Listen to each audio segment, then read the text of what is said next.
அனைவருக்கும் வணக்கம். எல்லாரும் நல்லா இருக்கிறீங்களா? இன்னைக்கு நம்ம கஸ்டமர் 2 பேர் பிரண்டை தொக்கு கேட்டிருக்காங்க. அதனால பிரண்டையை வதக்கி நல்லெண்ணெயில் வதக்கி வச்சுருக்கேன். இதையும் வதக்கி வச்சுருக்கேன். இதில் என்னென்ன இருக்குன்னா, பூண்டு, கொஞ்சம் கடலைப்பருப்பு, கொஞ்சம் உளுத்தம்பருப்பு, நல்லா உரித்து கை அளவுக்கு உரித்த பூண்டு, அதுக்கப்புறம் காஞ்ச மிளகாய், புளி, உப்பு, கொஞ்சம் தேங்காய் எல்லாத்தையும் போட்டு இதுவும் நல்லெண்ணெயில் வறுத்துக்கணும்.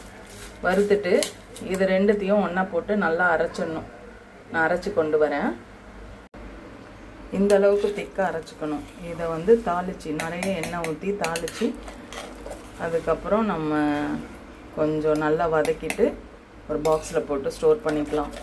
இது தோசை, இட்லி, சப்பாத்தி, சாப்பாடு, சாதம் எல்லாத்துக்குமே இது வச்சு தொட்டு செய்யலாம், தொட்டு சாப்பிட்லாம். சாரி, இது ரொம்ப மருத்துவ குணம். இதை பற்றி பிரண்டையை பற்றி நல்லா தெரியும். இந்த முடக்குவாதம், எலும்புக்கு ரொம்ப நல்லது, ஜாயிண்ட்டுக்கெல்லாம் நல்லது. அந்த பிரண்டையிலே ஜாயிண்ட்டாக இருக்கு இல்லைங்களா, அந்த ஜாயிண்ட்டுக்கு தான் இது ரொம்ப நல்லது. முட்டி வலி, எலும்பு ஜாயிண்ட், இதுக்கெல்லாமே ரொம்ப நல்லது. அதிக மருத்துவ குணம் இருக்குது இந்த பிரண்டையில். இதுதான் நம்ம கஸ்டமர் அவங்களால செய்ய முடியாதுன்னு கேட்டாங்க, நம்மளும் செஞ்சு தரோம். இந்த வீடியோ உங்களுக்கு பிடிச்சிருந்தா லைக் பண்ணுங்கள், ஷேர் பண்ணுங்கள், கமெண்ட் பண்ணுங்கள், மறக்காமல் சப்ஸ்கிரைப் பண்ணுங்கள். நன்றி, வணக்கம்.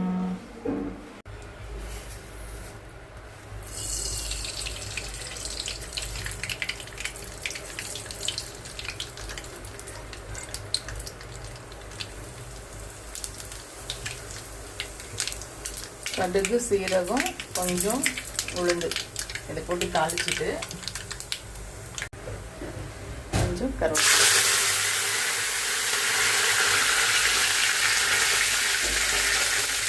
இந்த பிரண்டையை அப்படியே போட்டுக்கணும். கருவேப்பிலை போட்டுட்டு இந்த பிரண்டையை அப்படியே போட்டுடலாம். அரைச்சி வச்சுருக்கோம் இல்லைங்களா, இதை போட்டு அப்படியே நல்லா வதக்கிக்கணும்.